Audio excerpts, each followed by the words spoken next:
It's not every day you find a grown woman curled up in your garage like a raccoon who lost her way home, but it's even rarer to realize that woman is your HOA president, drooling on your camping cot with half a protein bar still clenched in her fist. That was the moment I knew Karen had finally snapped. Not the lost her keys kind of snapped. No, this was the secretly moved into my garage to monitor me kind of snapped. And while a normal person might have called the police or an exorcist, I picked up my welding torch and sealed the door shut like a tomb. I figured if she wanted to live like a troll under a bridge, I might as well provide the bridge. And a few sparks of poetic justice. It didn't start in full absurdity, of course. These things rarely do. It began, like most HOA horror shows, with a passive-aggressive note. One of those fake nice letters tucked into your mailbox with that sickly sweet language only Karen could conjure. Dear resident, it read, please be advised that your garage door remains open for prolonged periods, potentially violating Section 3, Clause D of our Community Visibility Standards. Never mind that I live at the end of a cul-de-sac with zero through traffic and that the Community Visibility Standard was something Karen cooked up at a bake sale and smuggled into the bylaws during an off-season meeting when nobody but her dog and her friend Cheryl showed up. According to her, my open garage was an invitation to crime, disorder, and vermin. Of course, the only vermin I had seen lately was the one who kept, accidentally, walking her poodle across my driveway while holding a clipboard. I'm a fabricator by trade and a hobbyist by compulsion. Welding, cutting, building, metal is my therapy. My garage is less of a parking spot and more of a Frankensteinian lab where ideas go to be born and occasionally explode. I built a forge in there last winter. That's the kind of chaos Karen couldn't tolerate. Her idea of order was beige fences, manicured yards, and no signs of life past 7 p.m. So naturally, a place that looked and sounded like Iron Man's side hustle offended every fiber in her aggressively unmoisturized body. I did what any self-respecting resident would do. I closed the garage door for a week. Then I left it halfway open the next week just to spite her. It became a game. I called it Garage Roulette. Would she leave a note? Call the HOA board? Spray paint a passive-aggressive message in sidewalk chalk? Turns out she chose other. She started sneaking around. I noticed little things. A set of muddy footprints near my back fence. My trash cans being mysteriously repositioned. Once, my hammer was missing and showed up 3 days later on the roof of my shed. At first, I thought it might have been kids. Then I checked the security camera I installed for fun, and there she was, Karen. In her 40-something glory, dressed in a neon pink tracksuit, tiptoeing into my garage like a raccoon in yoga pants, snapping pictures of my anvil as if she'd caught it selling drugs. Now, most people would confront her. But I've learned that logic is Karen's kryptonite. She thrives in confrontation because it gives her the chance to perform. Her audience? The HOA Facebook group where she could post blurry photos and claim I was building homemade flamethrowers to attack neighborhood squirrels. So I didn't say a word. I simply installed a second camera, one she couldn't see. And I waited. That's how I caught her bringing a sleeping bag into my garage at 1:17 in the morning. It was a rainy Thursday. She parked down the street, came through the back alley, and slid under my workbench like it was a 4-star Airbnb. I watched, in real time, as she fluffed her pillow and laid down like she belonged there. I nearly choked on my coffee. This wasn't just HOA nosiness. This was a stakeout. She had turned full goblin mode. At that moment I knew she wasn't just documenting me, she was trying to catch me in some imaginary act of code violation. It was pathetic. It was bizarre. And it was the best opportunity for poetic revenge I had ever been handed. By noon the next day I had a plan. It involved my welder, 2 strategically placed security signs, and 1 extremely noisy air compressor. I waited until I was sure she was inside. She snuck in around 2 a.m. again. Probably thought I'd left for the weekend since I moved my truck down the street. I watched her crawl into the same cot, settle in with a granola bar, and knock out like a narcoleptic spy. She didn't even notice when I turned on the shop lights from my phone. I waited another 10 minutes, just to be safe. Then I rolled out my welding gear and got to work. The garage door was one of those old steel roll-ups with side track. I started at the bottom, casually tacking it shut every 2 feet. The sound echoed like a jackhammer in a tin can, but Karen didn't stir. That woman could sleep through a NASA launch if she thought it would help her catch someone watering their lawn on the wrong day. I sealed the side door next, reinforced it with a bolt plate, and triple welded the hinges. For extra flair, I printed a sign and bolted it to the garage door. Hazardous containment zone, do not enter. That part was mostly for the HOA board, in case Karen decided to turn this into a drama. Then I waited. Morning came and went. Noon passed. Still no sound. I began to wonder if she was dead. I debated calling someone, but then came the unmistakable thud. A sleepy, confused thump, followed by a half-garbled scream. I walked outside with a cup of coffee and waved at the garage door like it was a neighbor. Karen's voice came through muffled, outraged, and slightly panicked. "Let me out of here. This is illegal," she shrieked. I sipped my coffee and called back. "So is breaking and entering, Karen. I figured we're just trading felonies now." There was a silence, followed by more furious banging. I casually walked to my front porch and pulled up a chair. She kept yelling, trying every door, even attempted to kick through a side vent, which only succeeded in getting her stuck for 30 very amusing seconds. Eventually, the banging slowed. Then it stopped. I assumed she sat down on the cot again. That's when I started making phone calls. First to my lawyer.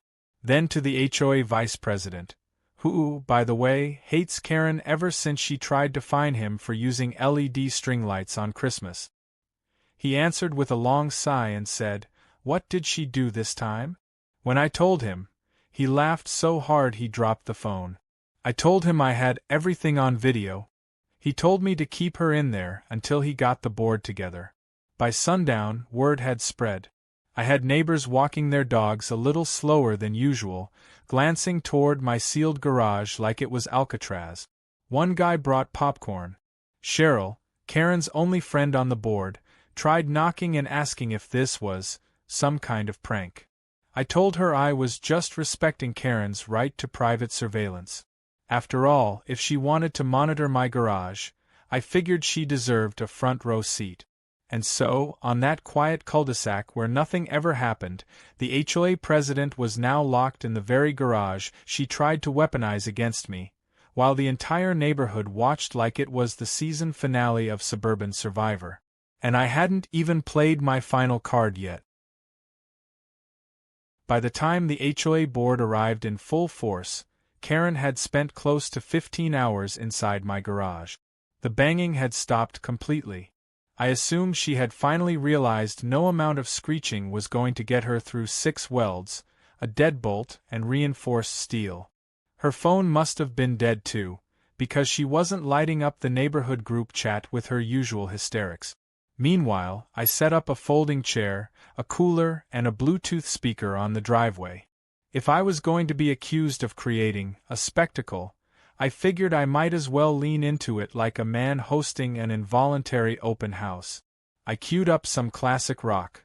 Karen hates classic rock, and sipped on lemonade while the board members trickled in one by one, trying to hide their grins behind half-hearted frowns. First to arrive was Bill, the vice president, whose main hobby was watching Karen fail in public. He was grinning like a kid who just found a cheat code to life. "So she's really in there?" he asked, eyes sparkling behind mirrored aviators. "I mean in there?" I held up my phone and played the security footage of Karen crawling into the cot, then flipped to the live feed of her pacing in circles like a cornered possum. Bill wheezed. "She looks like she's trying to summon a portal out with raw entitlement." After Bill came Elaine, the secretary, who always pretended to side with Karen during meetings but had once told me over martinis that Karen was like if a glitter cannon exploded in a Karen factory. She didn't even pretend to be concerned. She's been spying on you from inside your garage? That's some next-level HOA creepiness. I nodded solemnly. It's like reverse Airbnb. She checked in without booking anything. She let out a snort and whispered, "Please tell me you're documenting this." I handed her a printed timeline, photos, and the USB with footage. Consider this my HOA defense dossier. Elaine clutched it to her chest like a prize pig. Only Cheryl, Karen's long-suffering minion, looked genuinely horrified. "You can't just lock someone inside their own neighborhood," she gasped. I raised an eyebrow. "She isn't just someone, Cheryl. She's the HOA president. Surely she knows better than to break into private property and sleep under someone's workbench like a deranged squirrel." Cheryl floundered, trying to find a defense, but her moral compass was clearly malfunctioning in the face of logic and evidence. She settled for murmuring something about extreme measures and walked away in defeat. Eventually, I heard the shuffling sounds of Karen waking up again. A desperate thud, then more furious kicking on the side door. This time, I opened the garage's back security vent and slipped in a bottle of water and a granola bar through a PVC pipe I had installed for my forge's ventilation. "Hydration is key, Karen," I called. "I wouldn't want you fainting during your little unauthorized sleepover." She screamed something unintelligible, but the words lawsuit, kidnapping, and "you're dead" were buried in there somewhere between rage howls and wheezy gasps. It was a beautiful symphony of self-inflicted humiliation. The board decided to hold an emergency vote right there on my driveway.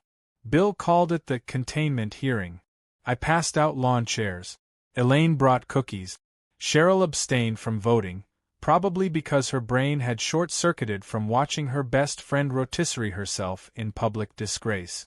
The remaining members unanimously agreed to suspend Karen's HOA powers pending an investigation, effective immediately. I offered them iced tea and asked if anyone wanted to make it official with a Facebook Live video. Nobody objected. After the board left, things got quieter. Karen seemed to realize the cavalry wasn't coming. Her screams turned into quiet grumbles. At one point, she started negotiating through the vent. "I just wanted to see what you were doing," she pleaded. "You've had that place open for months. It looked suspicious." I responded calmly. "What you did was illegal. You broke into my property and slept in my garage. You weren't concerned, Karen. You were trying to catch me breaking a rule so you could fine me. You know it. I know it. And now the entire HOA knows it." She went silent again. I figured her ego was finally processing that she'd managed to orchestrate her own public unmasking, without a single trap from me. All I had to do was let her be herself. Around sunset, I took pity and slid a portable phone charger through the pipe. "Call whoever you want," I said. "But fair warning, I've already notified the police, the HOA board, and 3 different lawyers. You won't be the only one telling your side." She didn't respond, but a few minutes later, I saw her phone light up again on the camera. She was making calls. Maybe to a lawyer. Maybe to her ex-husband, who I imagined was somewhere on a fishing trip, blissfully unaware of the suburban soap opera unfolding in my garage. By morning, she cracked. Or at least she tried to fake sincerity, which for Karen is as close as she gets to cracking. "I'm really sorry," she said through the vent, her voice now sugar-coated with the fakest contrition I'd ever heard. "I didn't mean to cause any trouble. It was a misunderstanding." I finished my toast and leaned toward the vent like a camp counselor. "No, Karen. A misunderstanding is mistaking my mailbox for yours. What you did was break and enter and then nap in a crime scene.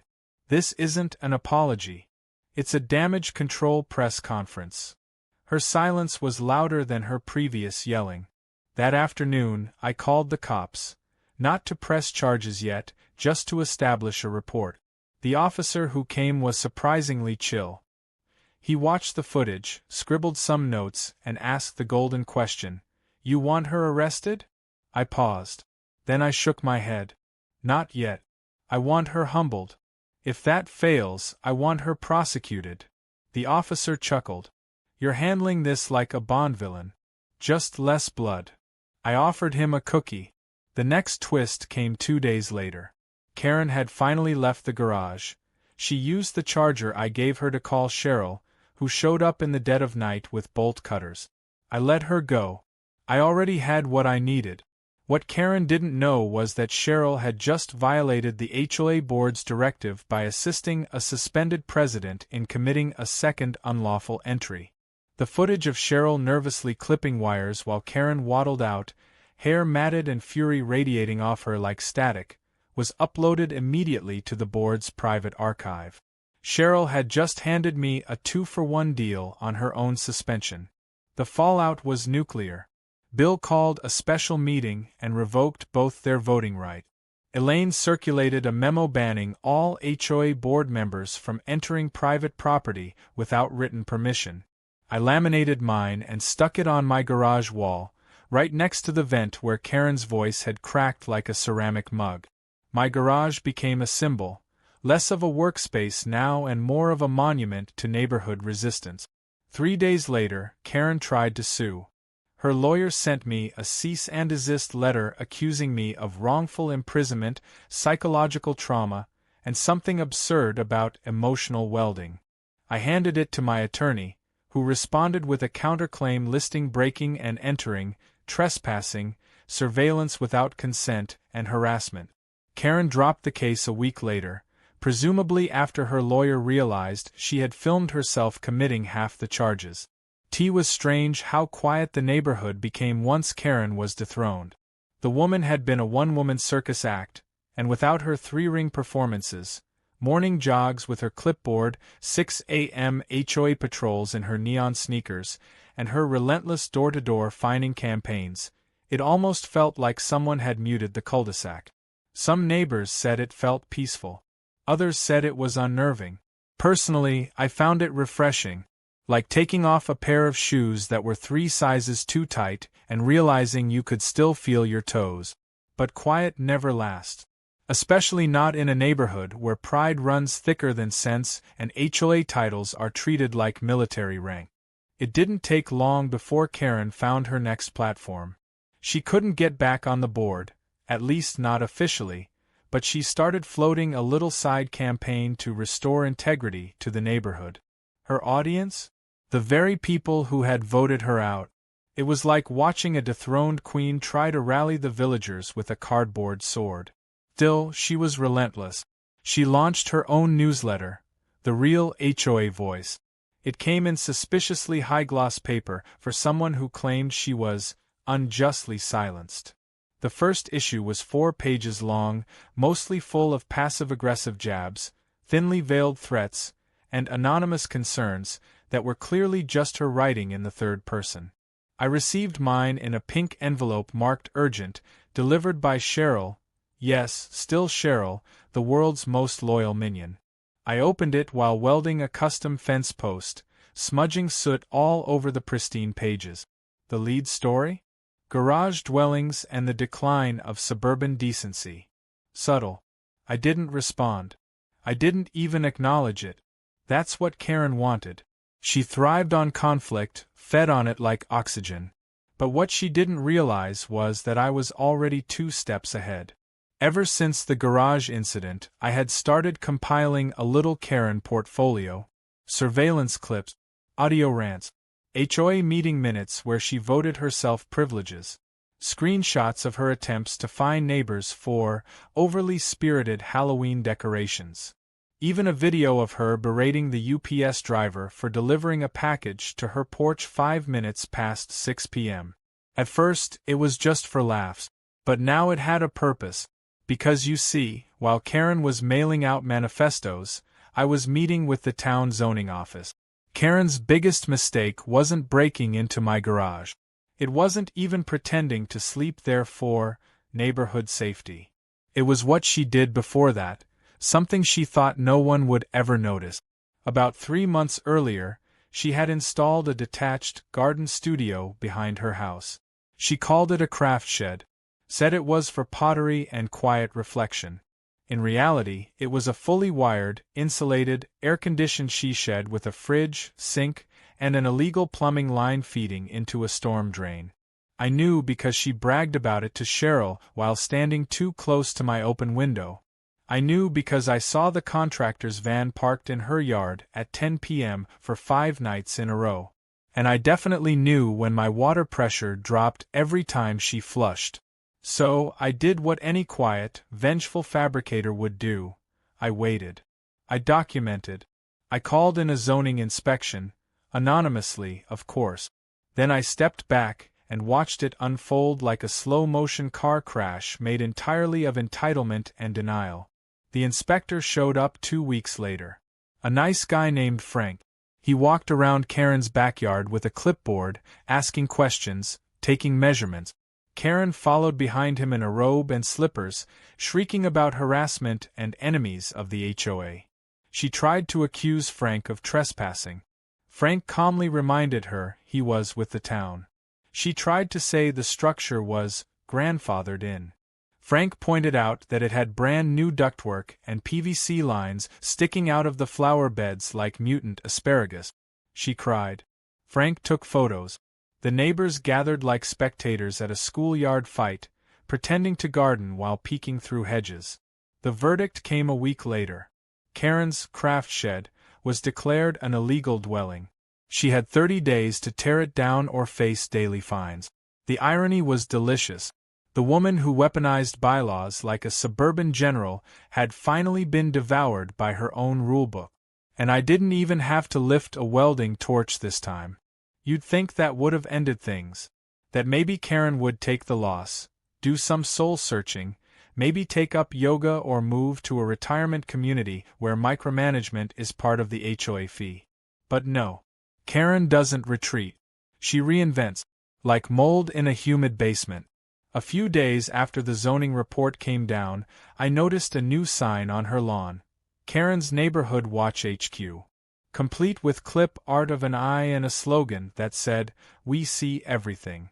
At first, I thought it was satire. But then I saw Cheryl outside, handing out flyers to dog-walking neighbors like they were being drafted into suburban espionage. Karen had started her own unofficial patrol group. I even heard her walkie-talkie crackling through the hedges one night while she whispered, "Target exiting residence," wearing tank top and suspiciously casual shorts. I decided it was time for the next move. That weekend, I hosted a garage party. Not a wild one, just a casual, friendly neighborhood get-together. Tool demonstrations, barbecue, drinks. A few DIY folks brought their own gear. We set up a welding demo and let folks try their hand at plasma cutting scrap art. It was loud. It was smoky. It was glorious. And, of course, entirely within community guidelines. Permits were secured. Noise levels monitored. Trash cleaned up. By Monday morning, Karen had filed 6 complaints. All dismissed. She tried harder. She sent another letter to the board accusing me of operating a commercial forge. Bill called me laughing. "You think she's okay?" he asked. She wrote the word smeltery in all caps 6 times. I told him she'd probably start claiming I was building a trebuchet next. He paused. "Wait, are you building a trebuchet?" I didn't answer. Let the mystery fuel her paranoia. Eventually, the board got tired of Karen's antics. They voted to bar her from any community leadership positions for 3 years. 3 years without power. For Karen, that was like sentencing a shark to freshwater. She tried appealing to the town council. They laughed her out of the chamber. She tried appealing to local news. They ignored her. Finally, she made the ultimate mistake. She tried to sue the HOA itself. She hired a new lawyer, some poor soul from out of town, and filed a claim accusing the board of discrimination, conspiracy, and fostering garage-based intimidation. The suit didn't make it past the preliminary hearing. The judge threw it out in under 15 minutes. I attended the hearing just for sport. Karen showed up in a beige pantsuit and trembling fury, muttering about vendettas and secret camera networks. The judge looked at her like someone who had just discovered what Facebook comment sections are made of. After that, Karen retreated. Not all at once, but slowly. The signs came down. The newsletters stopped. Cheryl started walking her dog on the other side of the street. It was like watching a weather system dissipate after weeks of storms. One day I passed Karen in the street.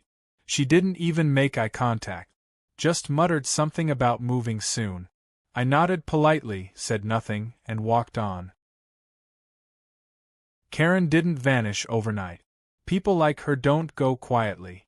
They drag their nails along the chalkboard of your life until the very end, just to make sure you remember their presence. But something had broken in her after the zoning violation, the lawsuit failure, and her increasingly public spiral into self-parody. She was still there, technically, still lived in her beige house with its aggressively symmetrical shrubbery and no soliciting sign that had been edited and sharpened to add, "Not even you, Brenda," but she had gone quiet. Too quiet. At first, I didn't trust it. I kept expecting some final revenge move, a last desperate lunge to reclaim her suburban throne. Instead, Karen began acting normal. She waved at people. She stopped collecting notes in her mailbox. The pink envelope newsletters disappeared. Cheryl cut her hair short, took up birdwatching, and pretended like she'd never been a human megaphone for Karen's tyranny. A few of us were suspicious. Was this rehab Karen? A sleeper cell Karen biding her time? Turns out it was just desperation. A month after her last public debacle, I got an unexpected visit from Frank, the same zoning inspector who'd shut down Karen's illegal she-shed. He had a sheepish look on his face, holding a manila envelope that smelled faintly of resignation and copier toner. "You're going to want to see this," he said. Inside were copies of several anonymous complaints filed over the last 2 weeks. All directed at me. All written in the same jagged, passive-aggressive handwriting. Claims included unauthorized weaponry construction, combustible art installations, and suspected metal cult gatherings. "Metal cult?" I asked, raising an eyebrow. Frank shrugged. "Apparently your plasma cutting group is now a suspected religious faction." I couldn't even be mad. This was classic Karen, escalate to absurdity, hoping something stick. I smiled, thanked Frank, and sent a copy of the packet straight to the HOA board with a sticky note that read, "Karen's Greatest Hits Volume 9. Bill texted me back within the hour. We're handling it. Sit tight." But I wasn't going to just sit tight. That wasn't my style. Especially when Karen had dusted off her sabotage shoes again. I decided to host another event, but this time it wasn't just about art or welding. I called it Garage Day. I sent out invitations to the whole neighborhood. Free food, open garage, metalworking demos, and community build projects.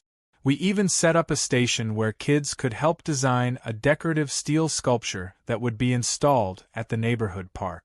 Something public. Something permanent. Something Karen would have to look at every time she drove by. The turnout was incredible. Neighbors brought folding chairs, coolers, even a bounce house. I had 6 workstations set up, and we created bird feeders, garden signs, a custom bench, and one incredibly detailed fire pit that had the HOA logo laser cut into its side, just for irony. I watched the crowd laughing, smiling, eating ribs while sparks flew and kids wore tiny welding goggles like future engineers. It was perfect. And, of course, Karen showed up. She arrived 3 hours late, dressed in what I assumed she thought was stealth mode Karen. Dark glasses, a beige ball cap, and a scarf like she was hiding from the paparazzi. She stood across the street, watching. Watching everything. Watching me. I caught her eye once and nodded. She didn't nod back. Just turned and walked away. Later that evening, I reviewed the garage cameras, out of habit more than concern, and found her again. Around 9:43 p.m., she returned. No disguise this time. Just Karen, in her natural habitat, entitled, paranoid, and sneaky. She tried to approach the workbenches, maybe to inspect something. But what she didn't know was that I had installed motion-activated lights and audio alert. The second she stepped foot into the garage, a floodlight exploded to life and a pre-recorded voice rang out, "Karen, you are trespassing again."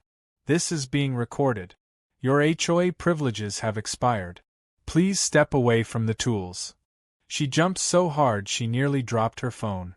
The footage showed her scurrying off like a startled possum. The whole thing was so glorious I considered turning it into a GIF. But it was also a turning point, because that night she didn't just retreat. She retaliated. The next morning, I woke to a fine. A real one. Official HOA letterhead, stamped, signed by someone I didn't recognize. It claimed I had violated temporary structure guidelines by hosting Garage Day. It accused me of endangering residents by using hazardous tools in unapproved zones. The fine? $1,100. Due in 10 days. Attached was a blurry photo of my fire pit sculpture and a paragraph citing an obscure bylaw about public-facing industrial activity. I read it 3 times before I laughed. Then I picked up the phone. Bill answered groggily. Let me guess. Karen's ghost struck again. I sent him the scanned document. He went silent for a moment, then said, "Okay. This is bad." Turns out, Karen had somehow bullied a temp HOA administrator, someone filling in while Elaine was on vacation, into signing the fine. She'd slipped in the complaint during an admin handover, called it routine enforcement, and convinced the poor guy that I was running a forge that endangered the community. He didn't know any better. He just signed it and moved on. Classic bureaucratic trap. Fortunately, Bill wasn't about to let it stand. "We'll rescind it," he said. "But I think it's time we make this official." "Official?" I asked. "We're banning her from filing HOA complaints," he said. "For good." It required a full board vote, a special hearing, community input, which is exactly what Karen never wanted. She thrived in the shadows, in whispers and quiet notes and policy loopholes. She didn't do well under a spotlight.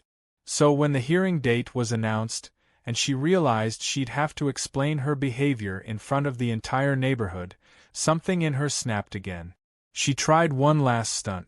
The night before the hearing, someone broke into my garage. Not to steal, not to vandalize, but to leave something. I found it in the morning. A note taped to the anvil, written in all caps with red marker. It read, "You think you've won, but you've only proven what you are, a danger to this neighborhood. I will never forget." No signature, but no need. The handwriting, the tone, the complete detachment from reality, it was textbook Karen. I handed it to Bill. He handed it to the police. That night, the HOA hearing was packed. Neighbors filled the rec center, many of them wearing shirts that read, "Free the garage" or "We love welders, not whiners." Karen showed up late. She looked tired, worn, like someone who'd lost the script halfway through the play. She tried to speak. She blamed targeted harassment, neighbor intimidation, and accused me of orchestrating a smear campaign. But it fell flat. Everyone had seen her antics. Everyone had heard the walkie-talkies, received her fake newsletters, dodged her clipboard. She wasn't a leader anymore. She was a cautionary tale. The board voted. Unanimously. Karen was officially banned from filing any HOA-related complaints, holding any office, or participating in community governance for 5 years. 5. That's practically a prison sentence in HOA years. As the crowd dispersed, I caught her eye one last time. She didn't glare. She didn't shout.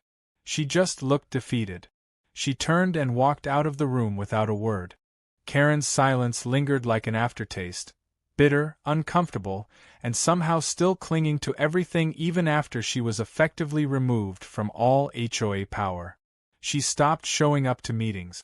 Her Neighborhood Watch HQ sign disappeared one night without ceremony. Cheryl put her house up for sale the following week, and when a moving truck backed into her driveway 2 Sundays later, nobody waved goodbye.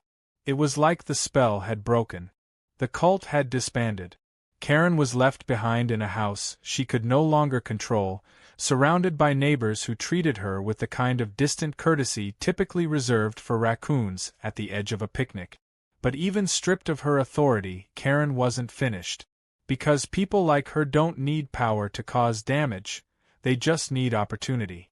And even when she had no influence left, she still had one last thing: access. A month after the HOA hearing, I returned home from a weekend camping trip to find my garage unlocked. It hadn't been forced open. There were no broken latches, no shattered glass. Just unlocked. The side door hung ajar by 2 inches. Inside, my workbench had been disturbed. The cot Karen had once used during her impromptu slumber party was gone. In its place, a single folder, bright red, sitting dead center on my forge table. Inside were photos. Hundreds of them. Me in the driveway. Me working on a project. Me walking out to get the mail. Blurry, zoomed-in shots like she'd taken them through binoculars from her upstairs window.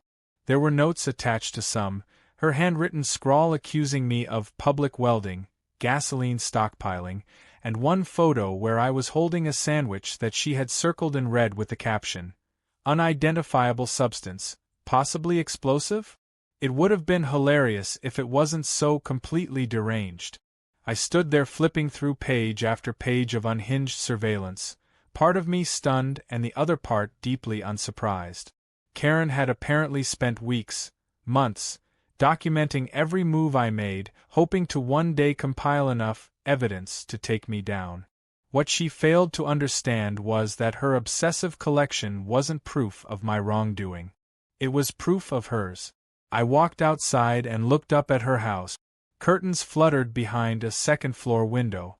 I couldn't see her, but I knew she was there. Watching.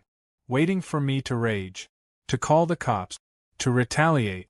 But I didn't. Instead, I smiled and walked back inside. The next morning, I delivered the folder to the police station. Not with outrage, but calmly. The officer at the desk raised his eyebrows when I handed it over. I explained what it was. I didn't dramatize it. I didn't editorialize. I simply stated the facts. An HOA ex-president had been trespassing, surveilling me from her property, and had entered my garage without permission to leave behind what could only be described as a suburban manifesto of lunacy. They logged the report and promised to follow up. 2 days later, a detective knocked on Karen's door. She refused to answer. He returned the next day with a warrant. When they finally entered the house, they discovered her office was plastered with more photos. My garage, the neighbors, even the HOA board members. Names and arrows connected by thumbtacks like a conspiracy theory corkboard made by a suburban Sherlock Holmes with a caffeine addiction. They found 2 pairs of binoculars, a printed-out HOA rulebook annotated in 5 colors, and, oddly enough, a garden gnome with a hidden camera embedded in its head. Karen didn't get arrested, exactly. But she was taken in for evaluation. Mental health professionals were called. Her house was deemed a security concern. And for once, she didn't scream. Didn't demand justice. She just sat there, wrapped in a blanket on her front porch, eyes hollow. Her reign had officially collapsed into something much sadder than vengeance. It had collapsed into pity. After that, everything changed.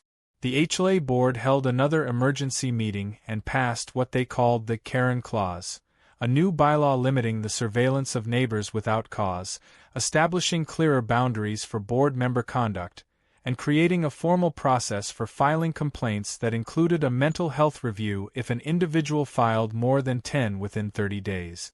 It was basically a legislative restraining order in HOA form, and it passed unanimously. Meanwhile, I kept doing what I always did, working, welding, minding my business. But people began treating me differently. Neighbors stopped by to thank me. Not just for standing up to Karen, but for doing it without sinking to her level. "You didn't go nuclear," one said.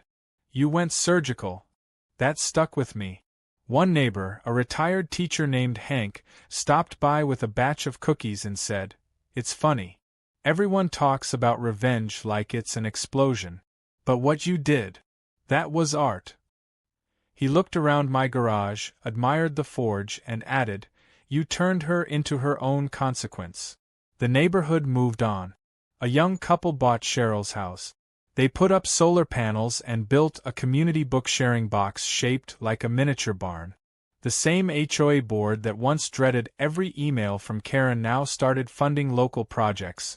Flower beds at the entrance, dog waste stations, even a quarterly newsletter that focused on events and kindness instead of paranoia and pettiness. I even got a small budget to host an annual Forge Fest. Apparently, plasma cutting had become something of a legend around here. As for Karen, she moved out 3 months later. She didn't throw a fit, didn't host a farewell tour. One morning a U-Haul showed up, and by sundown she was gone.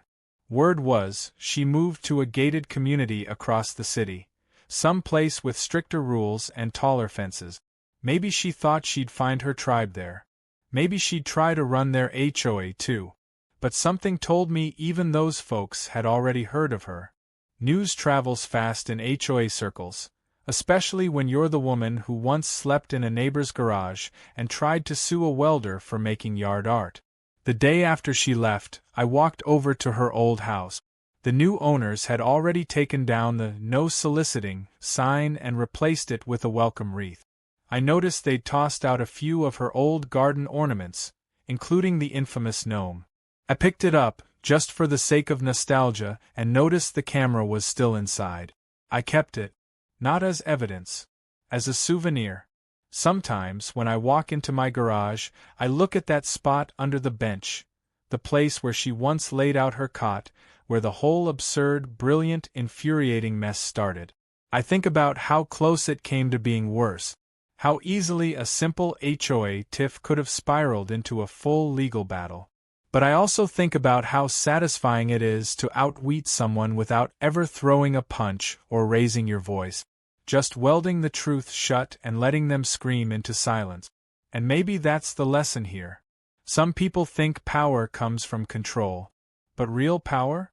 It comes from knowing exactly who you are, knowing what you'll tolerate and what you won't, from keeping receipts, from staying calm, from never letting someone drag you into the mud when you own the torch and the blueprint. Karen taught me that. Not on purpose, of course, but sometimes your worst enemy gives you your best clarity.